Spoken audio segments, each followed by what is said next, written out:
আশা করে না। সমরকান্দ শহরে বোরখা পরিধান করা মেয়েটি চতুর্দিকে যেন নারীটির চতুর্দিকে যেন কয়েকটা বাচ্চা বাচ্চা ছেলে মেয়েরা মায়ের আঁচলকে ধরে যেন টানাটানি করছে।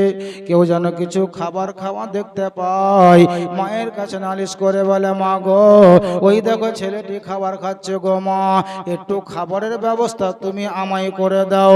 কেউ যেন বলছে, মা গো ওই দেখো একটা বাচ্চা ছেলে ঠোঙায় খাবার খাচ্ছে, ও গো মা আমি কতদিন ধরে খাবার খেতে পাইনি, একটু খাবারের তুমি ব্যবস্থা করে দাও। সেই অসহায় নারীটি নিরুপায় ছিল বাবা, কাউরির কাছে কোনো কথা জিজ্ঞাসা করতে পারে না, কাউরির কাছে কোনো জিনিস চাহিতে পারে না। কিতাবের মধ্যে লেখা আছে সেই নারীটি ছিলেন সৈয়দ বংশের নারী বা মহিলা। বাচ্চা বাচ্চা ছেলে মেয়েরা যেন মায়ের আঁচলকে ধরে টানে আর খাবারের দিকে যেন টেনে নিয়ে চলে যায়। মা বলছে, বেটা রে ওরে আমার লাগতে জিগার নূরে নাজার, আমার কাছে কোনো অর্থ নাই রে বেটা, আমার কাছে কোনো টাকা পয়সা নাই রে বেটা, যদি আজকে আমার কাছে কিছু থাকতো তোমাদেরকে এত দুঃখ কষ্ট হতে দিতাম না, খাবারের ব্যবস্থা করে দিতাম। একটু তোমরা ধৈর্য ধরো, সবুর করো, আল্লাহ যদি চাহে তো তোমাদের মুখে হাসি ফুটবে, তোমরা খাবার খেতে পাবা। কোনো একটা জায়গায় দাঁড়িয়ে দাঁড়িয়ে মা ছেলেদেরকে বোঝায়, মায়ের চোখ থেকে পানি ঝরে বাবা, মা যেন আঁচলের দ্বারাতে চোখের পানিটা মোছে। আর বাচ্চা বাচ্চা ছেলে মেয়েরা শুধু পাকে পাকে ঘুরে বলে, মা গো আজকে যদি খাবার আমরা খেতে না পাই, হয়তো শহর থেকে বাড়ি যেতে পারবো না, হয়তো বাড়ি যেতে পারবো না গো মা, একটু খাবারের তুমি ব্যবস্থা করে দাও। শত শত মানুষ রাস্তায় চলাফেরা করে, কেউ যেন কোনো খবর নেয় না, কেউ যেন কোনো কথা জিজ্ঞাসা করে না।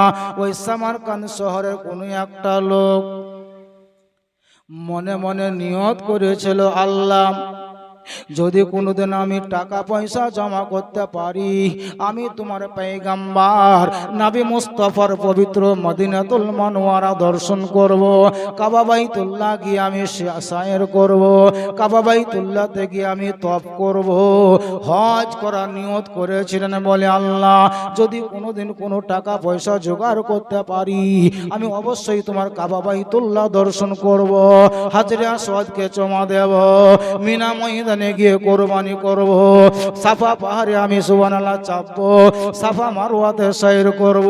ওগো আল্লাহ আমি বড় গরিব হয়েছি, আল্লাহ তুমি আমাকে সেই রকম টাকা পয়সা জোগাড় করার মতো ক্ষমতা দিও। যদি টাকা জমে যে বছর, সেই বছরে যাব আমি তোমার কাবা বাইতুল্লাহ হজ করার জন্য যাব। আল্লাহ তাআলা খাল্লাকে কায়নাত তাকে অর্থের মালিক বানিয়েছেন বাবা। টাকা পয়সা জমা হলো, এবারে উনি হজ করতে যাবেন। হজ করতে যাওয়ার আগে বেডিং বিস্তারা কিছু কেনার প্রয়োজন হয়, এর জন্য এক গোছা টাকা মার্কেটিং করার জন্য এসছেন, মার্কেটিং করার জন্য এসছেন। বাক্স কিনবে, কাপড় কিনবে, যা কিছু লাগে সব কিনবে। এই টাকা পয়সা নিয়ে সুবহানাল্লাহ বাজারে এসেছিল যেন মালপত্র ক্রয় করার জন্য। আর ওই রাস্তার মিডলে বাচ্চা বাচ্চা ছেলেরা মায়ের আঁচল ধরে কান্না করা শব্দটি সেই লোকটার কর্ণপহরে পৌঁছে গেল। ধীর গতিতে বোরখা পরা নারীর কাছে গেল, স্বামী নাই, স্বামী ইন্তেকাল করেছে, তবুও তিনি পর্দার আড়ালেই ছিলেন বাবা, বোরখা কোনোদিনই ছাড়েননি।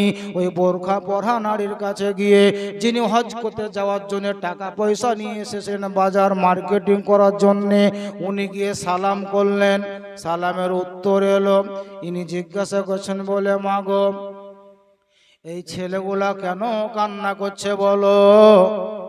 সেই নারী বলছে, বাবা আমি বলবো কি আপনাকে, আপনাকে তো আমি চিনি না বা জানি না, আমি একজন সৈয়দ বংশের নারী, কাউরির কাছে আমি হাত নিচু করতে পারবো না, কাউরির কাছে আমি কিছু চাইতে পারবো না, আমার স্বামী বর্তমানে বেঁচে নাই, আমি স্বামী হারা, এই বাচ্চা বাচ্চা ছেলেরা হলো এতিম, এদের মুখে কিছু খাবার দিতে না পারার কারণে আজকে 4-5 দিন ধরে খাবার দিতে পারিনি। আমি ভেবেছিলাম শহরে যদি যাই কাউরির মনে মায়া হবে, কাউরির মনে দয়া হবে, এই উদ্দেশ্যে আমি এসেছিলাম। কাউকে তো কিছু বলতে পারবো না, যেহেতু আমরা সৈয়দ বংশের নারী।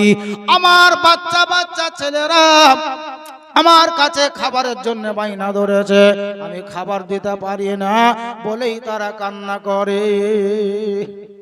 এই লোকটার বক্তব্য, আল্লাহ জীবনে কোনোদিন যদি আমি বেঁচে থাকি, যদি কোনোদিন জীবনে আমার টাকা পয়সা জড়ো করতে পারি, আমি কাবা বাইতুল্লাহ জিয়ারত করার সুযোগ হয়তো পেয়ে যাব। কিন্তু আজকে আমি নবী মুস্তাফার বংশের একজন প্রদীপ পেয়েছি, নবী মুস্তাফার বংশের নারী পেয়েছি। আজকে যদি ইনার খিদমত করতে না পারি, হয়তো আমার কাবা বাইতুল্লাহকে যাওয়া বেকার হয়ে যেতে পারে। কাল কিয়ামতের দিন জবাব দিতে হবে। তাই সেই লোকটার মন চাইল, আল্লাহ যদি কোনদিন আবার ভবিষ্যতে অর্থ উপার্জন করতে পারি, কাবা বাইতুল্লাহ দর্শন করা হবে, মদিনাতুল মুনাওয়ারা জিয়ারত করা হবে। কিন্তু আজকে আমি নবী মুস্তাফার বংশের নারী পেয়েছি, এর খিদমত আমি করা বন্ধ করব না, এর সেবা করা আমি ছাড়ব না। এর জন্য ওনার কাছে যত টাকা ছিল সব টাকা সেই নারীর হাতে দিয়ে দিলেন। জোরে বলেন সুবহানাল্লাহ, আরো জোরে বলেন না সুবহানাল্লাহ। সেই লোকটা মনে চিন্তা করলেন, আমি হজ করতে বছর যাব না, আল্লাহ ইচ্ছা করলে কোনো বছর হজ আমার করিয়ে দেবে। একজন সৈয়দ বংশের নারী সম্মান করার জন্য, খিদমত করার জন্য আমার আল্লাহ তার উপরে কত রাজি হয়েছিল, একটুখানি শুনতে গেলেই বুঝতে পারেন বাবা। তিনি বাক্স কিনতে হবে, আর কি বলে আপনার কাপড় কিনতে হবে, আপনার এহরামের কাপড় কিনতে হবে। এই সমস্ত টাকা পয়সা যত ছিল, সৈয়দ বংশের নারী অসহায় যিনি ছিলেন তিনার হাতে দিলেন। বলে মা গো, আমি একজন সাধারণ মানুষ গো মা, আমার নিকটে যত উপার্জন করা অর্থ ছিল আমি তোমাকে সব দিয়ে দিলাম, আমার দেওয়া টাকাটা তুমি কবুল করে নাও। টাকাটা দিয়ে সুবহানাল্লাহ বাড়ি চলে গেলেন। বাক্স কেনা হলো না, কাপড় কেনা হলো না, সব থেকে গেল।